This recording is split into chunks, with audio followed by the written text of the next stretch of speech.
میں روزے کے ساتھ ساتھ جتنا ہو سکے آپ غریب و غربا کی مدد کریں تاکہ ان کے بھی روزے صحیح سے رکھے جا سکیں۔ بہت سے افراد ایسے ہوتے ہیں کہ اگر افطار کر لیا تو سحری کا انتظام نہیں، اور سحری کا انتظام ہو گیا تو افطار کا انتظام نہیں ہوگا۔ یہ ان پیسے والوں کی یا صاحب استطاعت کی ذمہ داری ہے کہ ہم ان لوگوں کا خیال رکھیں اور شانہ بشانہ چلیں۔ ہم اس دنیا میں جو آئے ہیں ہمیشہ کے لیے نہیں آئے۔ دیکھیے یہ اختلاف ہو سکتا ہے کہ اس دنیا کو کس نے پیدا کیا۔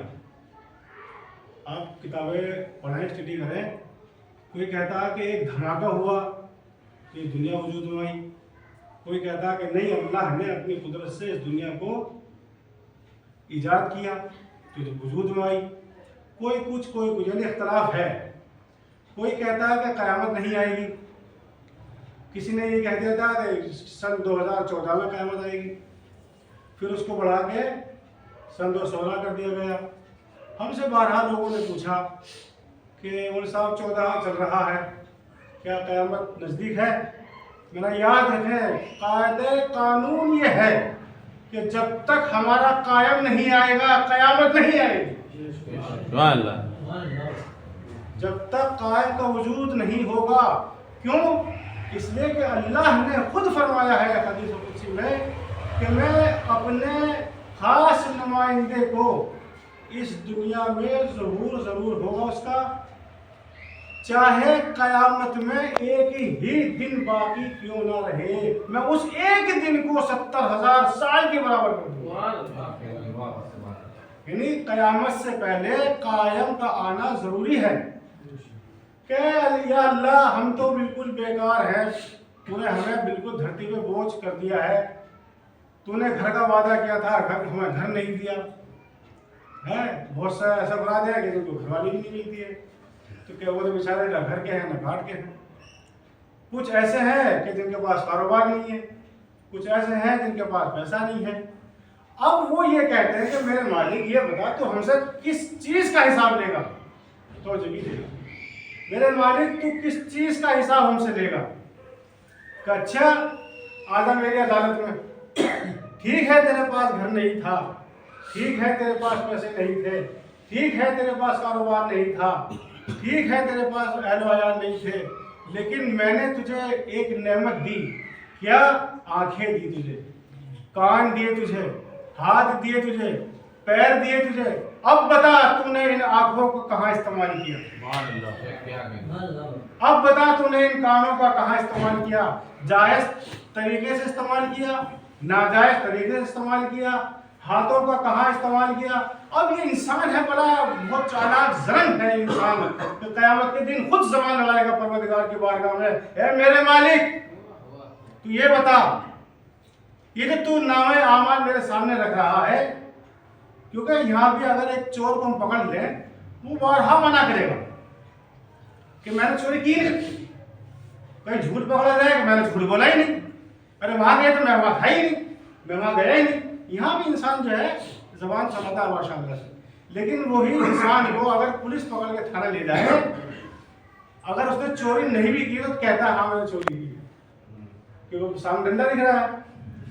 لیکن یہ انسان جو ہمارے سامنے رہ کے جھوٹ بول رہا ہے، باتوں کو جھٹلا رہا ہے، یہ اللہ کے سامنے بھی یہی کہے گا کہ میرے مالک، میرے پروردگار، میں نے یہ کام نہیں کیا، میں نے جھوٹ نہیں بولا، میں نے کوئی غلط کام نہیں کیا، نامہ اعمال سامنے ہونے کے باوجود میں نے نہیں کیا۔ اب اللہ نے ارشاد فرمایا سورہ یاسین میں کہ اس کی زبان پہ مہر لگا دو، اب اس کا انگ بولے گا، ہاتھ بولے گا کہ میں نے یہ کام کیا ہے، پیر بولے گا میں اس کام کے لیے گیا تھا، آنکھیں کہیں گی کہ اس نے جو ہے نامحرم کی طرف اٹھائی تھی، یہ کان کہیں گے کہ میں نے غلط باتوں کو سنا تھا۔ اب یہ انسان بالکل لاچار مجبور ہو جائے گا، کیوں؟ اس کی زبان پہ اللہ نے مہر لگا دی، اب یہ بول نہیں سکتا۔ وہ انسان جو دنیا میں رہ کے یہ سمجھتا تھا کہ میرے جسم میں جو چیزیں ہیں ان چیزوں پر میرا کنٹرول ہے، اور بتائیے کنٹرول اللہ کا ہے یا آپ کا ہے؟ یہ سبب محمد والا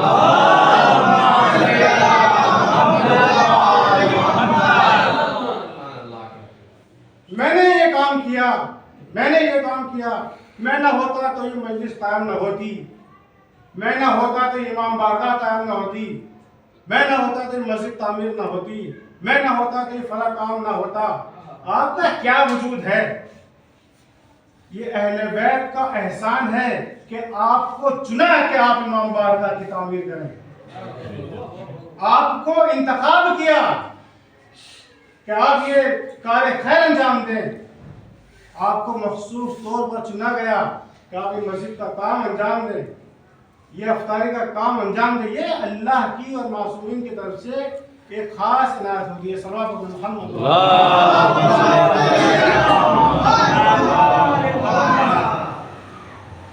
کوئی انسان نہ یہاں کم ہے نہ اوپر ہی کم رہے گا، بڑا چاپلوس، بڑا زرنگ، بڑا چالاک ہے انسان کہ جو برابر ہمیشہ زبان چلائے گا۔ تو کہنے کا مطلب یہ ہے کہ انسان جو ہے یہ ہر چیز کو جھٹلائے گا۔ قیامت آئے گی کہ نہیں آئے گی، کس نے اس دنیا کو وجود میں لایا، یہاں بھی اختلاف ہے، ٹھیک۔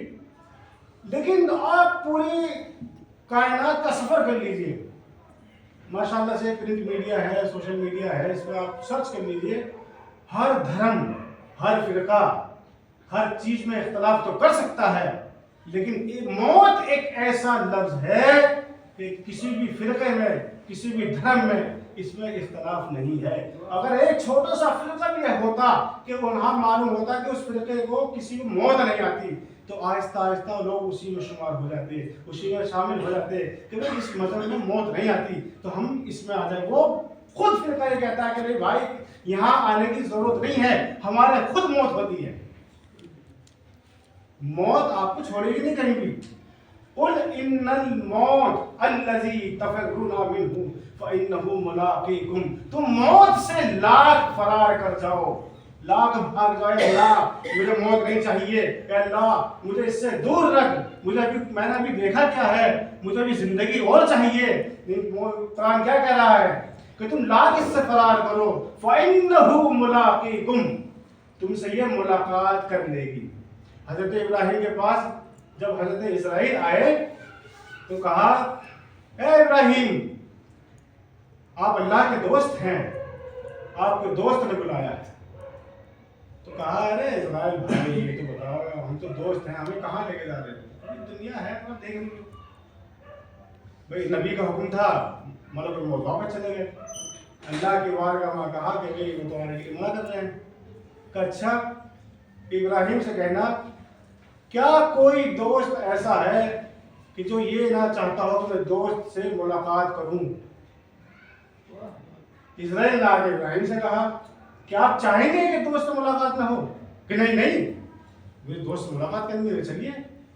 تو نبی بھی تھوڑا سا اس چیز سے پیچھے ہٹے، ہم تو خاکی بندے ہیں، گنہگار بندے ہیں، سب کچھ دیکھنے کے باوجود بھی یہ چاہتے ہیں کہ موت نہ آئے، لیکن یہ کل نفس ذائقۃ الموت، اب یہ ہمارے اوپر ہے کہ ہم اس موت کے ذائقے کو کیسے بنائیں۔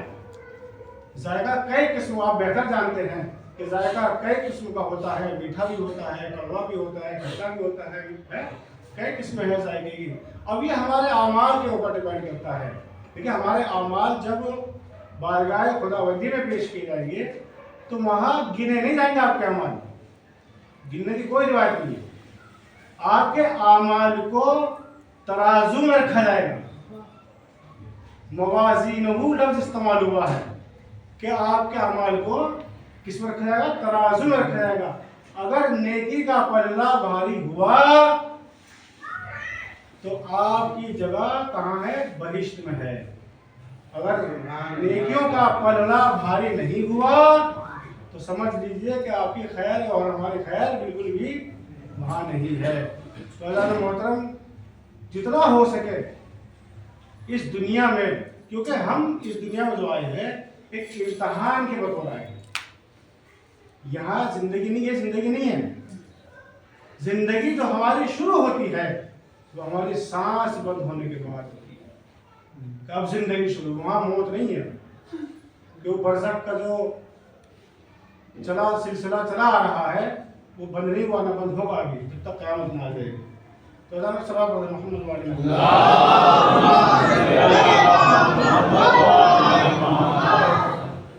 ایک آواز سے بولو سلام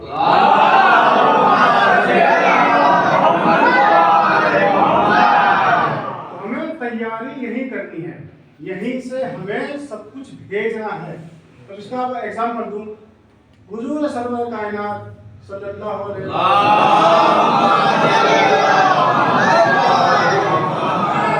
معراج کو تشریف لے گئے. جب آپ نے دیکھا کہ کچھ فرشتے ہیں کہ جو جنت میں گھر تعمیر کر رہے ہیں، گھر. تو آپ نے فرشتے سے پوچھا یہ کیا کام کر رہے ہو؟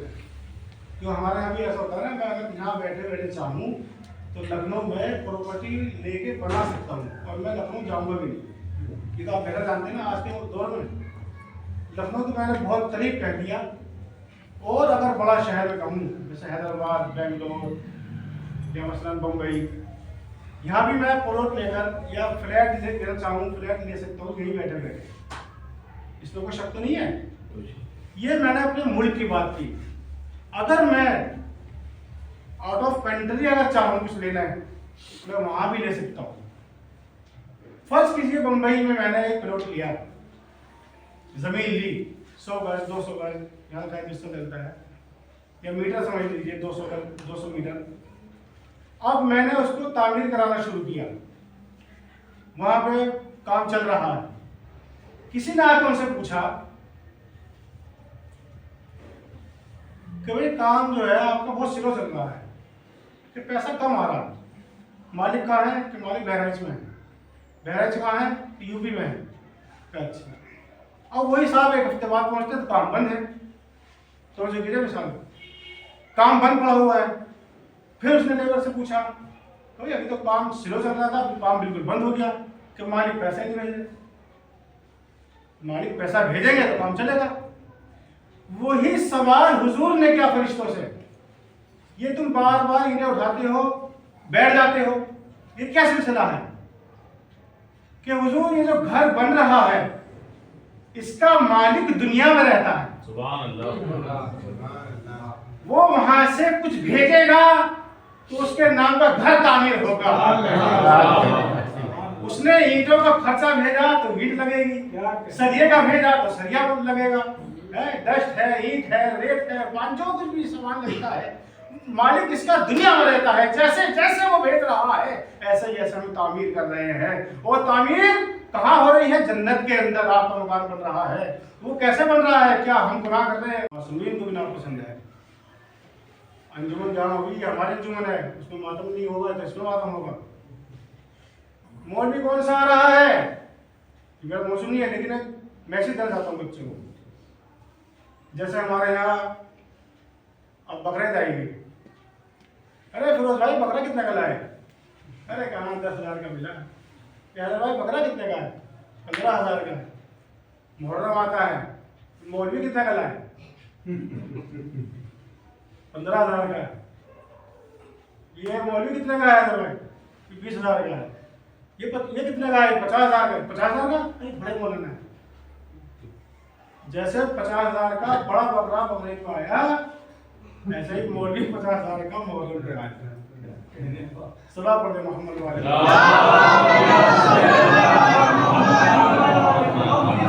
نکالیے. پہلے بھی ہمارے یہاں سداری ہوتی تھی، کتنی رونقیں سداری میں ہوا کرتی تھی اس ٹائم پر. نہ کوئی تبرک پڑتا تھا، بس اخلاص سے پانی پلا دیا. اور اخلاص دیکھ کے ہی شہزادی مجلس میں آتی تھی. آج بھی اگر ہمارے اخلاص ہے مجلسوں میں تو معصومین ضرور تشریف لاتے ہیں. مولا کائنات تمام معصومین مجلس میں تشریف لاتے ہیں. اور یہ نہیں مجلس میں آپ محفل کیجئے، محفل میں تشریف لاتے ہیں، خالی مجلس نہیں. کیا وہ صرف رونے آتے ہیں؟ وہ خوش نہیں ہوتے؟ اگر چوتھے امام کی ولادت ہے کیا دوسرے امام نہیں آئیں گے؟ کیا میرے بیٹے کی یا میرے پوتے کی ولادت ہے تو ہمارے پوتے کا ذکر ہو رہا ہے تو ہم وہاں جائیں؟ کیا وہ خوشی بھی نہیں آئیں گے؟ خوشی میں بھی شریک ہوتے ہیں، آپ کے غم میں بھی شریک ہوتے ہیں. اور مجلس ایک مرحوم کا نام رکھا گیا ہے. مرحوم کیونکہ یہ مجلس ہو رہی ہے اس کا ثواب پہنچتا ہے. اس مجلس میں ہی معصومین آتے ہیں. اس لیے کہتے ہیں کہ جہاں بھی بیٹھو ایسے بیٹھو کہ ہماری برابر میں ہماری بغل میں شہزادی تشریف فرما ہوں گی, ہماری برابر میں معصومین تشریف فرما ہوں گے, تو ہمیں کس حساب سے وہاں بیٹھنا چاہیے. عزیزان محترم, سب کا دل یہی گواہی دیتا ہے کہ ہر مجلس میں شہزادی فاطمہ آتی ہے, اپنا بوسیدہ رومال ایک ایک رونے والے کے سامنے لے کر جاتی ہے کہ تو مجھ سے بارہ کچھ مانگتا ہے, میں تجھے عطا کرتی ہوں, لیکن میں تجھ سے بدلے میں کیا مانگ رہی ہوں, کیا تو مجھے وہ بھی نہیں دے سکتا. کیا مانگتی ہیں؟ صرف 2 قطرے آنسو. اس پھٹے ہوئے رومال میں آنسوؤں کو لے کر جاتی ہے. کہاں جاتی ہیں؟ کربلا کا رخ کر کر کربلا میں پہنچ جاتی ہے. وہ 2 زخموں پر آپ کے آنسو چھڑک دیے جاتے ہیں, ڈال دیے جاتے ہیں. ایک زخم امام حسین پر, ایک زخم علی اکبر پر. ایسا نہیں کہ ہمارے آنسو رائگاں ہیں. چاہے آپ اپنے مرحوم کو یاد کر کے روئیے, چاہے معصومین کا ذکر کر کے روئیے, یا رونے جیسا منہ بنائیے یا گریا کیجیے, بہرحال آنسو آنے چاہیے. اگر آنسو آ گئے تو آپ کا یہاں آنا اور ہمارا یہاں پڑھنا قابل قبول ہے. اگر آنسو نہیں آئے تو سوچئے کہ ایسا میں نے کون سا گناہ کیا کہ عزادار ہم بن کر یہاں پر آئے, ہم نے شہزادی کا غم سنا, ہم نے حسین کا غم سنا, ہماری آنکھوں سے 2 قطرے آنسو نہیں آئے. مولا ہمیں معاف کیجیے. آزادارو, آج مرحوم کی مجلس ہے, میں کہوں گا کتنا خوش نصیب مرحوم رہا ہوگا کہ اس کو غسل و کفن بھی دیا گیا ہوگا, 1000 آدمی بھی اس کے جنازے میں ہوں گے, اس کی نماز میت بھی ہوئی ہوگی, اس کی تنقید بھی ہوئی ہوگی, لوگوں نے اپنے ہاتھوں سے اس کو خاک بھی دی ہوگی. ارے کربلا کا رخ کر کے چلیے. ارے حسین جس کے ساتھ 72 تھے اب کوئی نہیں, جس کی مدد کے لیے چین آئے تھے اب کوئی نہیں. اسی لیے جب امام حسین آئے تھے تو آگے چھوٹے چھوٹے بچوں کو جمع کیا تھا کہ اگر تمہارے ماں باپ وقت کے بادشاہ کے ڈر سے نہ آ سکے, اے بچوں تم کھیلتے کھیلتے آ جانا, اور تمہارے ہاتھ میں جتنی مٹی آئے میرے جنازے پہ ڈال دینا. ہائے رے حسین تیری عظمت, کوئی ایسا نہ ملا کہ تیرے جنازے کو کوئی مٹی دیتا. ارے کوئی نیزہ مارتا, کوئی تلواریں مارتا, کوئی خنجر مارتا.